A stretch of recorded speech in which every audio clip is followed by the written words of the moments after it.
What's happening, y'all? It's your boy Night God 333 Secrets Revealed, bringing you the most fringe content on the internet.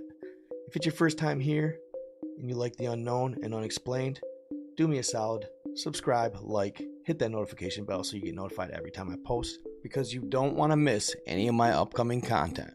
I promise.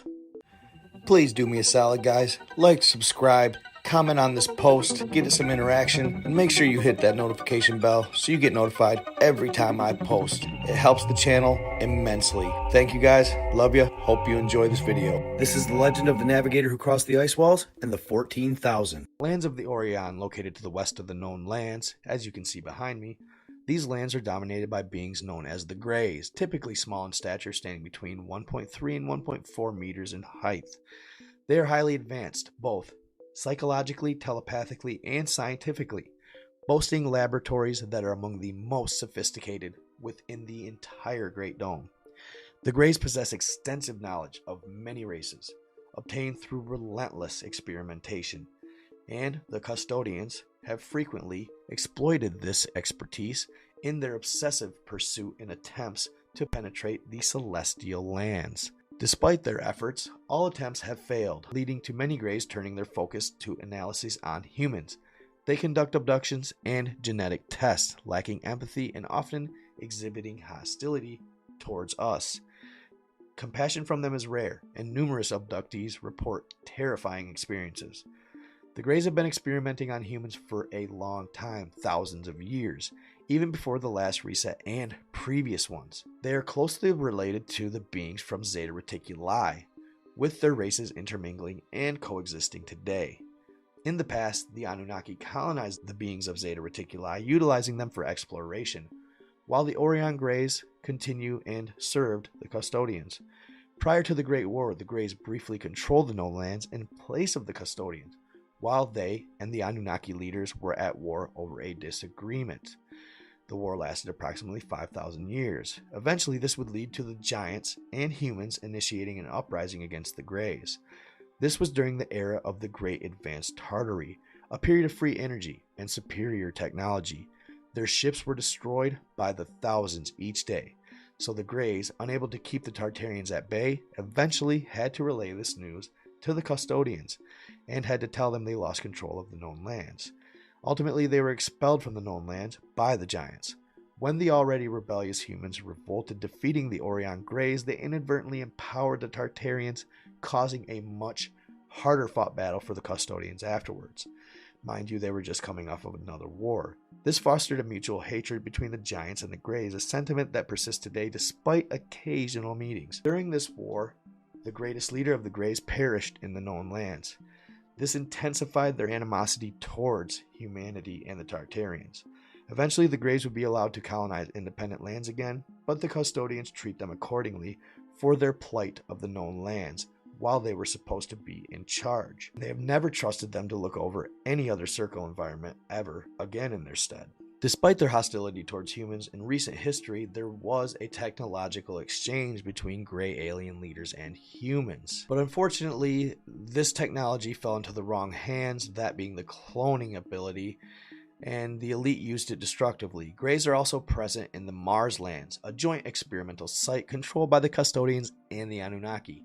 Human colonists there frequently clashed with the Greys and were consistently defeated. The Greys survived through cloning and functioned robotically, devoid of emotions or empathy, and nearly faced total extermination in the recent past. Next, we have the Pleiadians. These are tall beings, similar in appearance to the Norse from Norse mythology, believed to be descendants of those who survived the Battle of Asgard against the Custodians and fled to the Pleiades. Generally benevolent towards humans, they made a peace pact with the Anunnaki early in their development. Despite their spiritual focus and efforts to improve living conditions, Pleiadians suffer from natural disasters thought to be manipulated and facilitated by the Anunnaki, probably through pyramids. Their lands face accelerated destruction, possibly forcing them to seek refuge in the known lands. Although they visit occasionally, they are uncomfortable coexisting with humans and have failed to find a suitable alternative home. Next, we have the land of the clones, the second Earth. This peculiar world, known as the first Mars Earth, began as an experimental project. Initially left unused, it later became a model for the Mars Earths. The Anunnaki were the first to explore this unique circle environment, discovering primitive life forms. The planet was initially used to relocate dominant races for conflict resolution and interracial development experiments. Unfortunately, these efforts failed, nearly leading to its destruction. Subsequently, it served as a cloning ground to preserve the lives of important leaders across various races, earning its name. However, a crisis arose when the cloned beings, including humans, escaped. These clones, devoid of feelings or empathy, caused significant unrest across worlds. Today, this experimental land is abandoned, one of the many forgotten territories that might one day be repurposed. The Pleiadians have considered it for mass relocation, but the conditions are unknown, and the abandoned laboratories leave its future uncertain. They say that some of the beings may still be living there, and who knows what type of abominations were created and left to breed and interbreed and become something chimera-esque, if you will. The next faction we're going to talk about is similar to that of the custodians. They are often called this same exact thing, reptilians. I believe that the reptilians are actually just more primitive versions of the custodians. Often confused with the Anunnaki, reptilians are distinct beings who reside far from the known lands. Despite occasional contact with leaders in other worlds, they prefer isolation, living mostly in underground homes. They are advanced and hostile towards humans. They establish subterranean bases for future use, utilizing their superior technology for monitoring us. Their primary domain is the Lacerta lands, although many prefer the island nearby, where they have constructed a vast underground city. Historically, they have engaged in significant wars with the Anunnaki and are known for their advanced weaponry. Respected by colonizers, they have never been subjugated or used for menial tasks. If a future conflict with humanity arises, they might ally with the custodians. So when I hear that they are underground dwellers and they dig and build subterranean cities, I can't help but think about the subterranean city under, I want to say LA, where somebody explored the catacombs and they found reptilian skulls, a bunch of gold, and basically a subterranean city below LA. I'm imagining that these are the same beings, right, that built this subterranean city under LA. Next, we have the Celestial Lands. Many worlds are excluded from this book, but will be detailed soon. Numerous extraterrestrial races struggle to survive in a system where fate seems governed by chance. Despite this, some worlds experience peace and development, possibly due to lesser interest from the parasitic races or their unnoticed development. Other lands, as discussed, were devastated by the parasites before they could fully develop. Their history stained with blood, and their futures irrevocably altered. Humanity's spirit remains unbroken despite losing its kingdom long ago. The ongoing spiritual depletion threatens our existence, not physically, but by eroding our awareness of our potential. We must learn from races that overcame their oppressors and adopt their techniques to resist manipulation and oppression. Many are willing to aid humanity's awakening and liberation. Colonizers fear us because they cannot manipulate our essence, our soul, only our physical surroundings. It is time to awaken and realize our true potential. Why don't official sources inform us about these worlds, and why do they visit our lands? These questions are somewhat complex, but an attempt to answer them can easily be made. There are many continents hidden behind what is known as barriers or walls. These barriers can be made of ice, like those in Antarctica, or mountains. There are several types of these barriers, both within the known world and beyond it. Helen has visited these lands numerous times and considers herself part of our world. Her ancestors visited other worlds repeatedly, encountering thousands of races in both friendly and cruel ways. Helen feels a deep connection to our lands, as her ancestors were born and lived here until the end. Since childhood, she has been motivated by the idea of returning to the soil and the earth of her mother and grandparents, who sacrificed their lives for the freedom of their race. Helen's father, William Morris, was born in these lands, like many others. He was fortunate enough to cross the artificial ice walls imposed by the same parasites that control them today and managed to find their ancestral lands. Referred to as the Ancestral Republic, there he met Helen's mother and formed a great family. Helen cherishes the memories of her dear father and hopes that over time, more people will come to know about the lands where she was born, the ancestral lands. Helen's father, at the age of 34 and with significant experience in the Continental Navy, met a man named Butler. Captain Butler, who had also been born in Helen's homeland, was infiltrated in those lands. For reasons undisclosed, Butler assembled a team experienced in warfare and maritime navigation. Despite numerous complications and threats, they managed to enter the polar zone, cross the ice walls, and find their ancestral lands. Helen's father succeeded more easily under the guidance of Butler, an experienced captain well versed in the route. Contrary to the seemingly random events described in The Navigators Who Crossed the Ice Walls, Butler was a seasoned navigator and a leader of the Naval Council in Helen's homeland. He had visited the known lands many times, contributing significantly to the plan he devised with Helen's father to infiltrate and execute their mission. Together they fought for their homeland, which they cherished despite the oppressive ruling race that hindered its development, the Custodians. Helen believes these lands rightfully belong to the true humanity, not those who blindly follow imposed rules. That's us. According to the decrees from the celestial lands to Hyperborea, humans should not seek escape, but rather subdue and expel their colonizers. Recognizing the complexity of this task, an alternative plan was to relocate humanity before the next reset. The known lands and many foreign continents carry different names than those taught in stories. Despite some mythical elements, Helen prefers the name Ancestral Republic for her homeland, representing the surviving human ancestors from before the last reset, the Great Tartary. Her ancestors were born before the walls of ice, fought and sometimes died there. Countless tales of great heroes forged in these lands persist, just as heroes have emerged in Helen's homeland who perform great deeds in these regions. Helen speaks English, though a different native language is primarily spoken in her homeland's main city. Many languages from the known lands are also spoken there.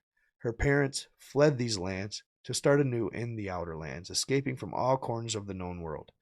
Initially, communities formed based on culture, creating their own languages and cultures to foster unity and avoid divisions among ancestral humans. Over time, many adopted the native language, often forgetting their forefathers' tongues, particularly in larger cities, though efforts continued to preserve connections with the past. Helen's parents escaped the worst war ever seen, having no alternative but to flee or die. Her grandfather perished in that battle, and her mother escaped as a small child in her grandmother's arms, with many saved by the giants, for which they are eternally grateful. The giant race joined humanity during the previous reset, coming from outside to free them from the oppressive custodians. Those giants would be the Anakim, a very, very old race of giants, very highly technologically advanced. These beings are feared by the Anunnaki and the reptilians. In one of his most recent books, Mr. Nocelli provided us with a, of course, fictional timeline of humanity, how long they lasted, when they were established, when they were reset, and the cycle length. I found this to be very, very enlightening and intriguing. So let's go ahead and go over it. First humanity of Hyperborea, Asgard. Asgard, I will show you on a map here, was the start of 14,000 BC. So 14,000 years before Christ. That's not that long ago, guys, if you think about it. If you really sit back and think about it. The way we build our timelines, that's not very long ago. The reset was in 542 BC, down to the exact year. The cycle length, 1,458 years. So could you imagine, back then, these beings lived 253, maybe even 400 years old? You'd have a pretty good chance of catching a reset if you live that long, right? It's kind of a crazy thought. After that reset, wow, they established the first generation the same year. So what they do is, allegedly, they wipe out everybody except for the infants that are a year old or younger, or 7 months old or younger. They keep them, they raise them, and they reestablish the population with them. First generation, start, same year. Reset, 11,089. Cycle length, almost exact down to the year, about 5 years earlier than the last. Second generation, 1189 before Christ. Reset, 9531 BC. Cycle length, they got a little extra out of this one, 1,558 years. So there's an obvious pattern here, close to a millennium and a half. Third generation, again, established and started the same year as the reset, Now the resets here aren't all floods either, keep in mind. A lot of them were nuclear. So the third generation established, and the cycle length was 1475 years. The fourth generation, now we're getting a little better. 1681 years, getting a little lax. The fifth generation, now this is the generation that almost got our lands back permanently. So the sixth generation, 4742 BC, reset 1728 AD. You heard me right. 4742 before Christ. Status 2024, cycle time to date 296 years. So hopefully we got a lot of time left, but they can reset us at any time, allegedly. Summary of resets. Reset of the first humanity of Hyperborea Asgard event, colonization by the custodians, destruction of the advanced civilization. Reset of the first generation event, increase of forbidden knowledge. Duration of the cycle. So they started contacting outside the ice wall. The next generation event, contact with extraterrestrials, increase of critical thinking. 1558 years. Reset of the third generation event, rediscovery of the true nature of the dome. Rebellions. The true nature of the dome. Interesting. Reset of the fourth generation event, war. External intervention of archons, giant beings. Reset of the fifth generation event, internal conflicts, external alliances, increase of spiritual knowledge. This is what has led up to it. Everything I'm reading leads up to it and is why they were reset. The sixth generation reset, the Great Tartary event, great war against the custodians and Anunnaki, intervention of the Anakim giants, creation of an advanced empire. Cycle time 6,470 years. Due to the conflict between the custodians and the Anunnaki, the human colony was relegated from custodial control, passing into the hands of the Orion Greys temporarily. For that reason, many years of advancement were reached. The Anakim giant race joined humanity during the previous reset, coming from outside to free them from oppressive custodian rule. They believed it was the right time to unite and wait for the custodial return from the masters. The Great Tartary, erased from maps and history, represented the perfect union of giants and humans. The history of giants or giant humans was hidden or manipulated with myths, sentencing them as enemies of the gods.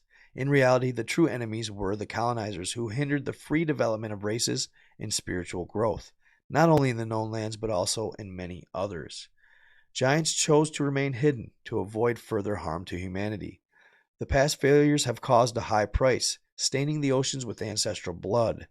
These lands known to Helen have suffered greatly, but they once held hopes of achieving external freedom. The Great War began so suddenly that there was no time to comprehend the events that unfolded surrounding it. The custodians launched their attack on the major cities, aiming to weaken the central power. Giants had warned the humans of the custodians' plan to contaminate the air, but knowledge about the custodians' greed and hostility had been limited. With the help of the giants, humans gradually learned from the custodians information acquired before the war. An inferior race controlled the lands and maximized their potential rapidly, the Orion Greys. The Great Tartary's advancement was well organized and swift, considering the harsh conditions. Now, that is because they went through and they found catacombs and went into the pyramids and found super advanced technology left behind by the custodians in the Anunnaki. They reverse engineered it and were able to create new and more advanced weaponry. This gave them great advantage, especially learning how to get energy from the ether. Before the creation of the ice walls, continents looked different, and the environment was manipulated after the custodians came close to losing their colony to the giant barbarians and the humans they detested. Ancient cities were invaded by black smoke, and giants brought advanced technology to Tartary, sharing knowledge that humans had never seen before. Despite expecting the Great War, the attack came suddenly, catching everyone off guard. The custodians and their lackeys, the Greys, could not withstand the power of the Anakim, the giants who assisted humans with their technology. Not all giants participated in the war, and many later split due to disagreements. The hope of defeating the custodians was strong, filling everyone with a priceless sense of potential freedom. The war, however, was the cruelest ever fought, leading to a devastating reset and a new beginning. The current oppressive system, which degrades humans spiritually and controls minds, stems from the custodians' fear of losing their best colony. This manipulation is evident in the power of the media and so-called experts who reinforce the lies, making it difficult for people to question or resist the imposed falsehoods. Helen's mother often recounts stories of their ancestors' struggle. The previous reset was the harshest, as humans and giants had once controlled the situation. When the central power fell, millions died, making recovery difficult. Helen's mother, a newborn at the time, was carried to safety by her grandmother, saved by the giants. The giant race joined humans during the previous reset, aiming to free them from the custodians' oppression. The Great Tartary was a union of giants and humans, whose history was later erased or manipulated. Giants chose to remain hidden to avoid harming the humans more, and the lands and ancestral blood were stained and lost the hope of achieving freedom. Helen's father, William, returned to his birthplace longing to help those who he left behind. He was tormented by the knowledge of his brothers suffering under wars, manipulation, and pestilence. Fearing the loss of their colony, they reinforced the walls and military bases, creating treaties and barriers to prevent humans from learning the truth. Despite these measures, about 14,000 infiltrated ancestors continued to support the mission for human liberation. However, an incident near the Antarctic Peninsula revealed their presence, leading to a crackdown. The custodians used advanced technology to control humanity, complicating the liberation plan. Some infiltrators had to return, and many died labeled as traitors. So on this last trip with Captain Butler and William Morris, Captain Butler would return from this trip alone. Helen's eyes filled with tears knowing that her father was lost. Helen saw Butler approach her and her mother looking defeated, his eyes bloodshot. He was also wounded in an arm and a leg. Those 10 or 15 meters felt like an eternity. When he finally reached them, he looked up and couldn't hold back his tears. He told them that Helen's father had died in the known lands near the Antarctic zone due to the custodial military technology. The custodians had supplied advanced technology to commandos and military leaders of certain countries, technology they did not even know how to use. This posed a severe danger to all life within the walled lands. The custodians realized this was a significant mistake, risking their own colony in the process. Although experienced in war, they underestimated the potential of a race to overcome them or the danger of losing those lands. In their desperation, they gave this unknown technology to the new humanity to counter the returning ancestors and other humans. The custodians also shared knowledge of weather modification and environmental manipulation. The ship Iron Blue, carrying Helen's father, some ancestors, and humans of the new reset, disintegrated in midair while crossing the Antarctic skies. An invisible barrier created by the custodians just before the dome caused this destruction. At the time, the barrier was unknown, leading to the loss of dozens of ships. Butler, returning on another ship, survived by a miracle and recounted Helen's father's death in detail. It was the worst moment of Helen's life. She felt immense frustration and helplessness towards the known lands. She lost faith in the custodians and the new humanity, questioning whether her father's death was worth it for a cause that seemed doomed. Over time, Helen came to understand and feel in her heart that she was part of these lands. She realized her father wanted humanity to be freed forever, just as she did now. The technology given by the custodians caused conflicts within the known lands, with countries using it to threaten and attack each other. This technology also made ships, planes, and people disappear, disintegrating them. The knowledge of climate and environmental manipulation added to the chaos, creating an era of turmoil that persists today. Since then, there has been a fear that humanity might be destroyed in an absurd war using biological weapons, or that the custodians might decide to reset out of fear of extermination. There was also the concern that humans might use this technology to attack the custodians, although this is a least likely scenario. Helen knew that after the incident at the Antarctic Peninsula, the custodians launched a massive crackdown. With fabricated lies and flimsy excuses, they stormed homes in countless countries, fearing that they were hiding members of the resistance. For over a decade, they scoured every corner for clues, using advanced technology to monitor and control the movements of the new humanity. Although they possessed such technology, the custodians reinforced it significantly after the Peninsula incident. This development severely complicated the plan. It was a major setback, as Helen and her allies had people strategically infiltrated in the highest levels of power: politics, secret societies, organizations, companies, universities, and even more. The Resistance had been using their own technology to counteract custodial detection, making significant progress in preparing for the eventual transfer of many of those who were beginning to awaken to the truth. But the incident forced them to realize how delicate their situation had become. Any misstep could lead to an immediate reset. Initially, overcoming the barriers, military bases, and custodial technology, which included radars capable of causing earthquakes, was not a significant problem. The Resistance had managed to bypass these obstacles repeatedly. But then the inevitable happened. An alarm was triggered by an earthquake near what the custodians knew as the Antarctic Peninsula, but which Helen's people referred to as False Antarctica. A group of travelers from the Ancestral Republic encountered a military base while patrolling the area in an icebreaker. When the group attempted to escape, the custodians' forces sank their ship, and the consequences reverberated through the highest circles of power. The custodians began hunting down everyone involved, searching every conceivable hiding place. They intensified their efforts, spreading fear and tightening their grip. They invaded homes, using technology to track the Resistance movement more effectively than ever before. This escalation threw a wrench into the Resistance's plans.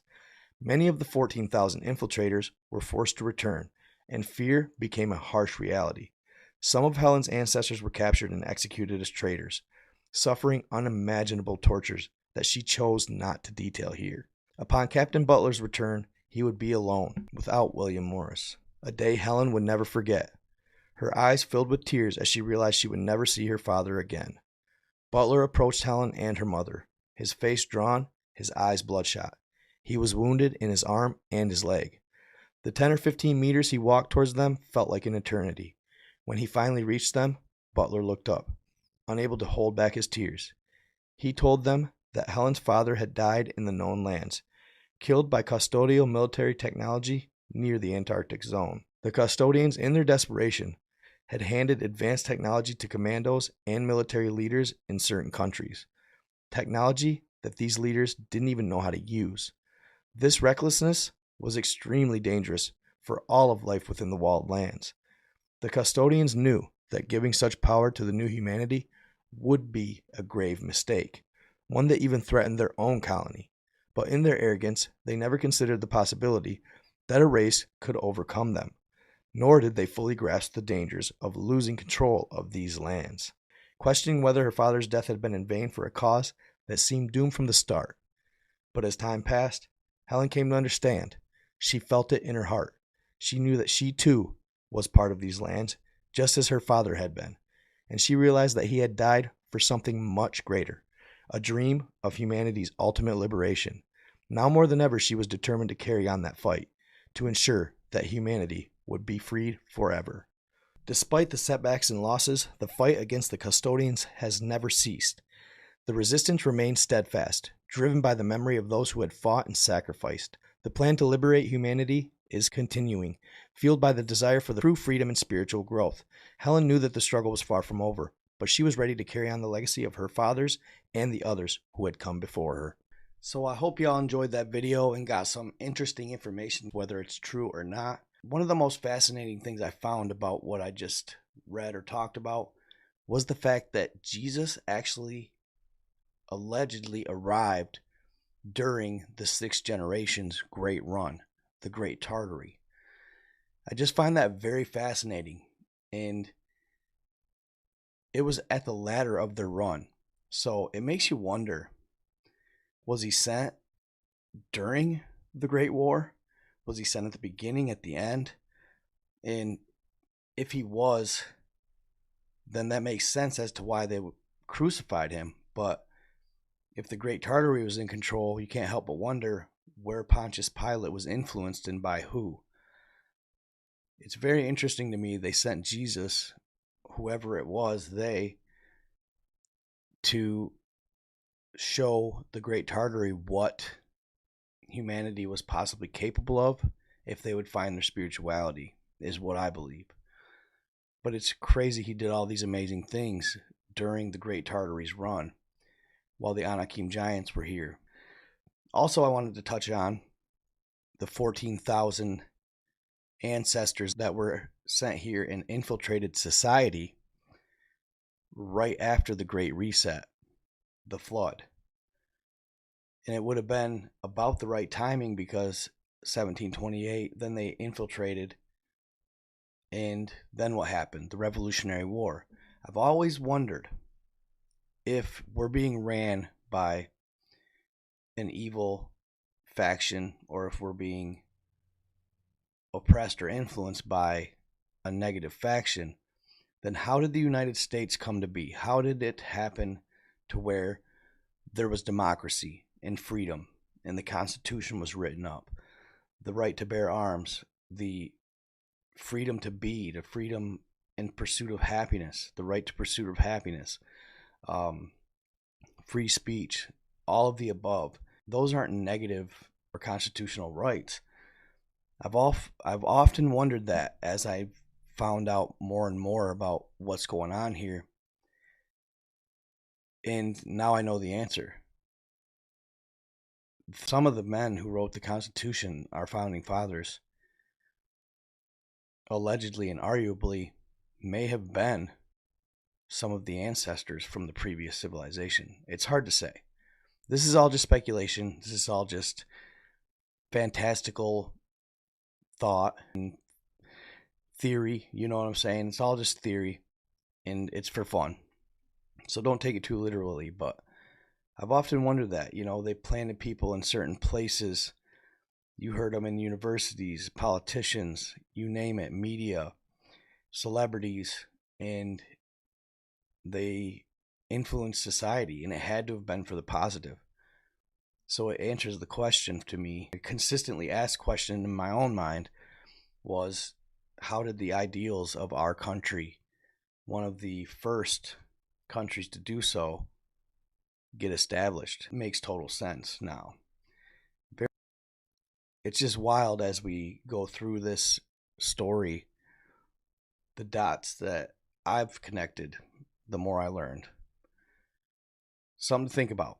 Let me know what you think in the comments. Obviously, for entertainment purposes only, this may or may not be true. It's all theory and speculation, and it's just for fun. It's fringe. It's esoteric. It's just interesting to talk about, right? I hope you enjoyed the video. And bear with me, guys. I'm working on not reading the scripts. It's going to take some time. It's hard to do, but I'm getting there. It's impossible to memorize them, so sometimes I do have to read. I'm trying to present it in a way that I'm not, but sometimes it may just seem that way. But I hope the information makes up for it. All right. Stay in the love. Stay in the light. Be kind to others. And until next time, I am out.